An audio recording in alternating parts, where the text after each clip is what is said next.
Surat SOG પોલીસે અડાજણ વિસ્તારમાંથી ફરી એકવાર હાઇબ્રિડ ગાંજાનો જથ્થો ઝડપી પાડ્યો છે.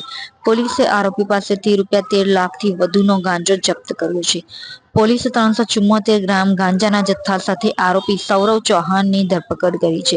પોલીસે બાતમીના આધારે અડાજણ હનીપાર્ક રોડ પર આવેલા સાંઈરામ રો હાઉસ પાસે જાહેર રોડ પરથી આરોપી સૌરવને ગાંજાના જથ્થા સાથે ઝડપી પાડ્યો હતો. આરોપીની પૂછપરછ દરમિયાન પોલીસને જાણવા મળ્યું કે આરોપી સૌરવ રિષભ મહનોત સાથે જ રહેતો હતો અને તેની પાસેથી ગાંજાનો જથ્થો લઈ પેકિંગ કરી ડિલિવરી કરતો હતો. સૌરવ હનીપાર્ક રોડ પાસે રહેતા આગમ મહેતાને ગાંજાની ડિલિવરી આપવા આવ્યો હોવાની કબૂલાત કરી છે. પોલીસ તપાસમાં ખુલાસો થયો છે કે આરોપીઓ આ ગાંજાનો જથ્થો શાળા અને કોલેજોના વિદ્યાર્થીઓને વહેંચતા હતા. પોલીસે સૌરવની ધરપકડ કરી અન્ય આરોપીઓને વોન્ટેડ જાહેર કરી વધુ તપાસ હાથ ધરી છે.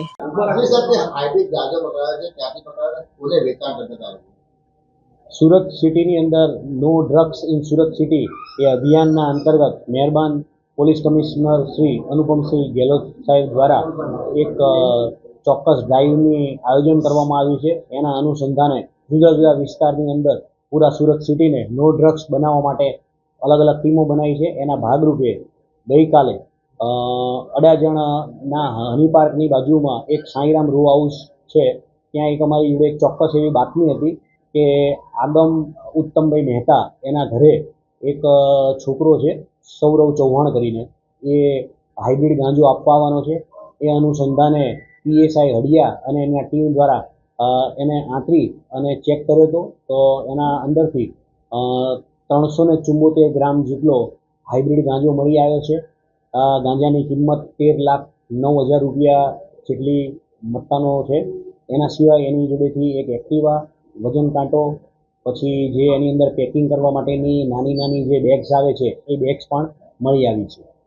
એની વધુ પૂછપરછ કરતાં એવી પણ તપાસમાં નીકળ્યું છે કે જે આપવાવાળો જે વ્યક્તિ હતો એ રિષભ કરીને છે, રિષભ મહનોત કરીને છે. અને આ રિષભ મહનોતની જોડે જ આ છોકરો જે સૌરવ છે એની જોડે જ રહેતો હતો અને એ જ આ રીતે અલગ અલગ જગ્યાએ વારાફરતી બધી જગ્યાએ આવી રીતે હાઇબ્રિડ ગાંજાની ડિલિવરી કરાવડાવતો હતો.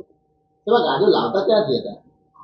આ હાઇબ્રિડ ગાંજો જે રિષભ કરીને છે એના મોબાઈલ નંબરને અમે લીધું અને આ જે સૌરવ કરીને જે છોકરો જે હાલ અમે પકડેલ છે એના મોબાઈલની અંદરથી અમે તપાસતા ખબર પડી છે કે આ VPN નંબર થાઈલેન્ડના વાપરે છે અને આ જે પણ કંઈ ગાંજો કે હાઇબ્રિડ ગાંજો છે એ થાઈલેન્ડથી મંગાવતા હતા અને અહીંયા અલગ અલગ જગ્યાએ સ્કૂલના કે કોલેજના એવા છોકરાઓને આપતા હોય એવી માહિતી અત્યારે હાલ તપાસમાં મળી છે.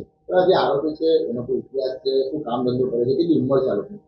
જે અત્યારે આ સૌરવ કરીને જે છોકરો પકડ્યો છે પોલીસની જોડે જે છે એની ઉંમર 27 વર્ષની છે અને જે આગમ જે મંગાવ્યો હતો આગમ ઉત્તમભાઈ મહેતા જે હરિપાર્કની બાજુમાં રો હાઉસમાં રહે છે એની ઉંમર 24 વર્ષની છે.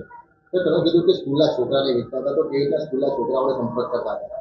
આ લોકોની જોડેથી અમે અત્યારે બધી પોલીસે તપાસ ચાલુ કરી છે કે કોને કોને આપતા હતા અને એના જે નામો ને બધું મળશે એનાથી સુરત પોલીસ અને માનનીય કમિશનર સાહેબ દ્વારા એક અહીંયા અમે રિહેબિલિટેશન સેન્ટર બનાવ્યું છે. એ છોકરાઓનો અને અમે પોતેથી સંપર્ક કરીશું અને એમને રિહેબ કરવાની કાર્યવાહી કરીશું. પહેલી વાત એ છે કે અગાઉથી કેટલી વાર આ ઘણી બધી વાર આ રીતે ગાંજો લાયા હોય એવું અત્યારે હાલ તપાસમાં જણાઈ આવે છે.